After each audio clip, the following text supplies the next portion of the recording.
Baik, Assalamualaikum warahmatullahi wabarakatuh, dan selamat siang Ibu. Sebelumnya, kami dari kelompok 8 mengucapkan banyak terima kasih kepada Ibu Dr. Lidawati Tahir STMT selaku dosen pengampu mata kuliah Operasi Teknik Kimia 3 pada semester 5 ini. Nah, pada kesempatan kali ini kami akan menjelaskan tentang bagaimana sih uh, cara ekstraksi atau metode ekstraksi itu. Sebelumnya, perkenalkan kami dari kelompok 8 beranggotakan 8 orang, yaitu saya sendiri, Aditya Raditya, dan rekan kelompok saya, Siti Aulia Rahmat. Nah, sebelum masuk ke dalam materi yang lebih berlanjut, kita harus mengenal apa sih ekstraksi itu. Nah, ekstraksi adalah proses pemisahan satu atau lebih komponen dari satu campuran homogen menggunakan pelarut cair atau solvent sebagai separating agent. Nah, proses pemisahan pada ekstraksi ini berdasarkan prinsip yaitu beda kelarutan. Nah, selanjutnya itu prinsip dasar ekstraksi. Nah, prinsip dasar ekstraksi yaitu melibatkan pelarut atau solvent lain yang tidak saling melarut atau immiscible dengan pelarut asal yaitu diluent yang memiliki densitas yang berbeda sehingga akan terbentuk dua fase berbeda beberapa saat setelah penambahan solvent. Nah,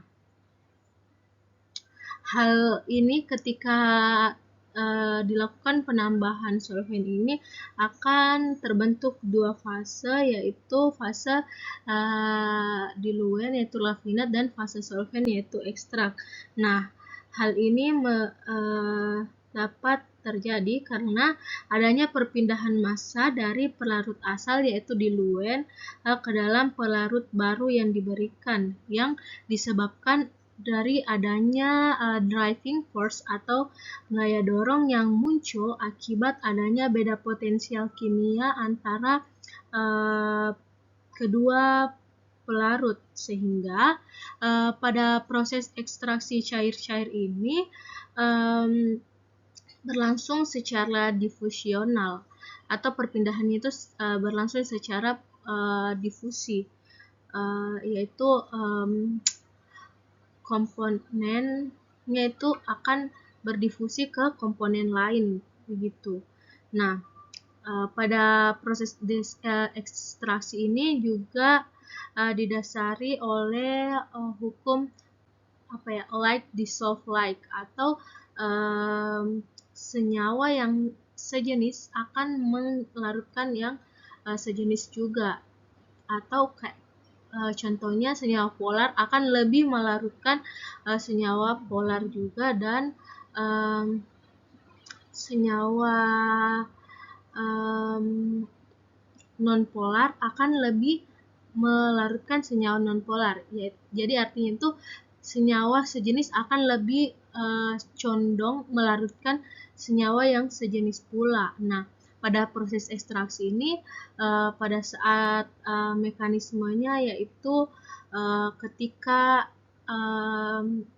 diluent cairan asal dicampur di mixing dengan solvent, maka akan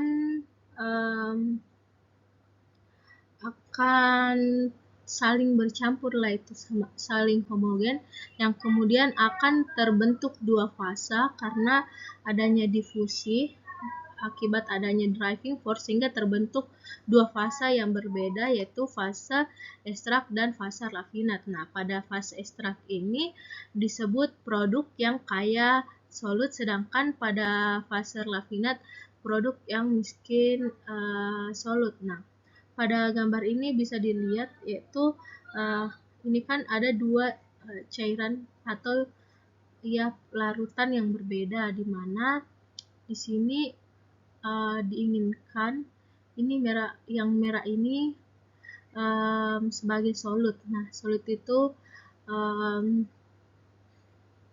yang diinginkan lah, sehingga ketika dicampur yang merah ini akan berdifusi yang kemudian akan lebih banyak atau lebih kaya pada fase ekstraknya, sedangkan pada bagian hijau ini akan lebih miskin solutnya, seperti itu.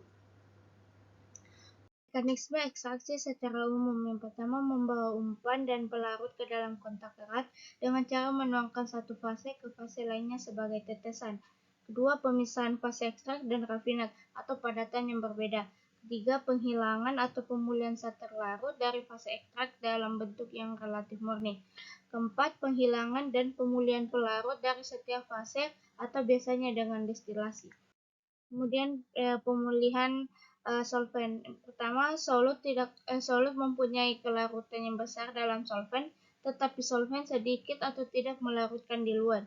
Kedua, tidak mudah menguap pada saat ekstraksi.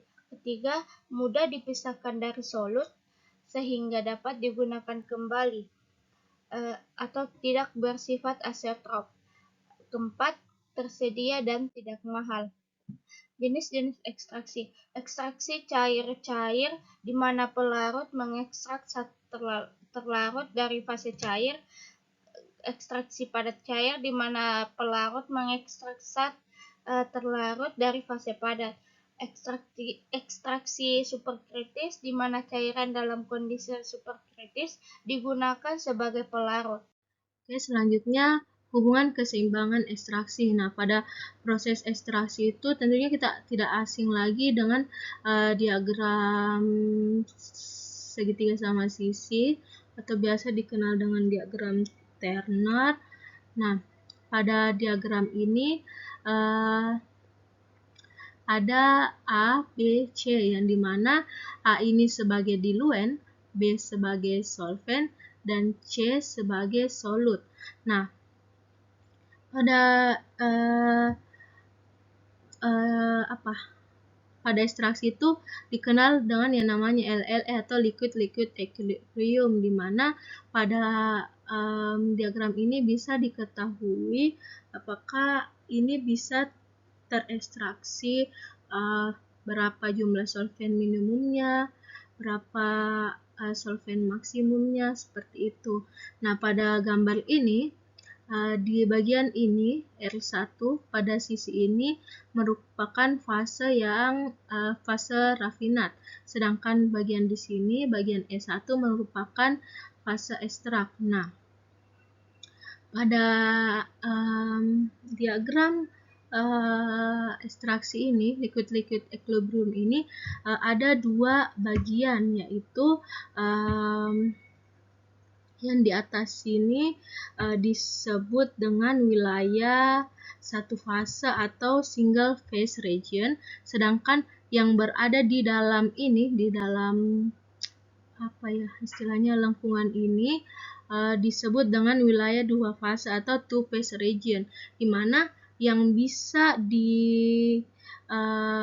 dipisahkan secara ekstraksi itu yang ada di dalam two phase region ini, karena jika berada di wilayah single phase region ini, maka tiga komponen itu akan menjadi satu fase sehingga tidak dapat dipisahkan secara ekstraksi. Akan tetapi jika berada di wilayah two phase region ini, maka bisa dipisahkan secara ekstraksi, seperti itu. Nah, pada gambar ini terdapat garis V ke white, ada garis F ke B, bukan V, F ini fit sampai B. Nah, garis ini merupakan garis tie line yang di sini D kita bisa menentukan solvent minimum, dan K kita bisa menentukan solvent maksimum.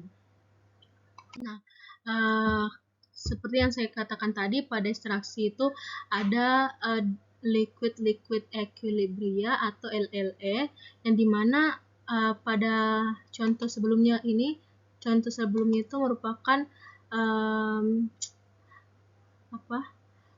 tipe 1 dan di sini ada juga LLE tipe 2. Bedanya yaitu di sini kan ini membentuk seperti ini kan membentuk seperti ini. Sedangkan yang di sini begini. Jadi perbedaan antara tipe 1 dan tipe 2 seperti itu.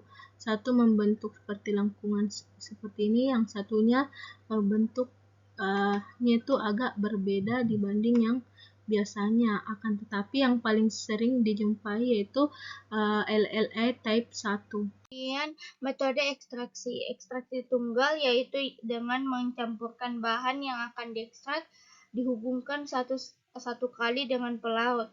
Di sini sebagian dari zat yang akan diolah akan larut dalam bahan pelarut sampai tercapai suatu kesetimbangan. Metode ekstraksi tunggal mempunyai kekurangan yaitu rendemennya rendah. Ekstraksi multitahap. Bahan yang akan diekstrak dihubungkan beberapa kali dengan bahan pelarut yang baru dalam jumlah yang sama besar. Setelah melalui beberapa kali pencampuran dan pemisahan, maka didapatkan ekstrak yang rendemen yang lebih tinggi daripada ekstraksi tunggal. Selanjutnya faktor-faktor yang mempengaruhi ekstraksi. Yang pertama yaitu pelarut. Nah, pada pelarut ini ada dua hal yang mempengaruhi. Yang pertama itu jumlah pelarut dan sifat pelarut. Nah, jumlah pelarut yaitu semakin banyak pelarut, maka semakin akan kemungkinan yang diperoleh itu juga semakin banyak. Hal ini dapat terjadi karena jika semakin banyak pelarut yang digunakan, maka distribusi partikel yang dapat terjadi itu semakin luas penyebarannya, sehingga memperluas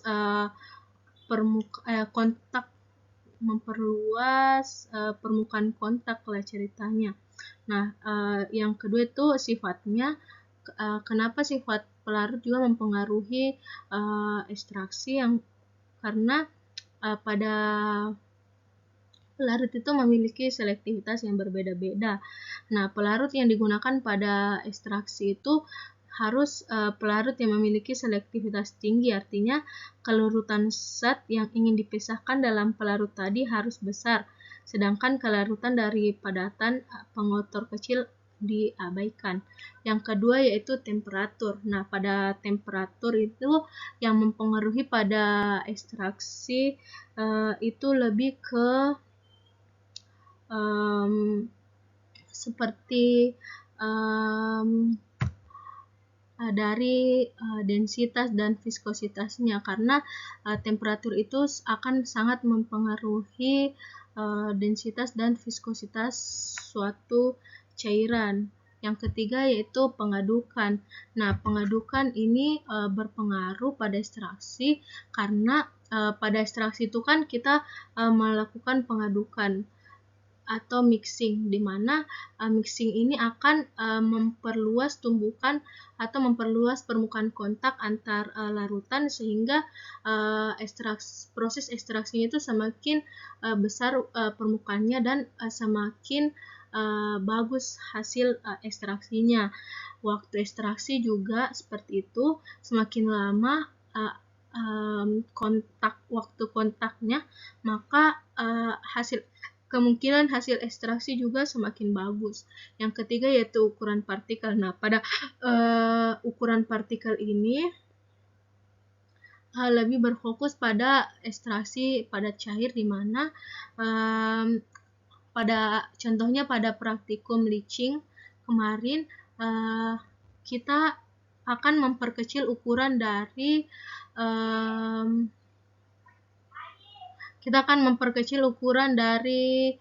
kacang yang digunakan, karena ketika kita memperkecil ukuran kacang tersebut, maka akan semakin luas permukaan kontaknya, seperti itu.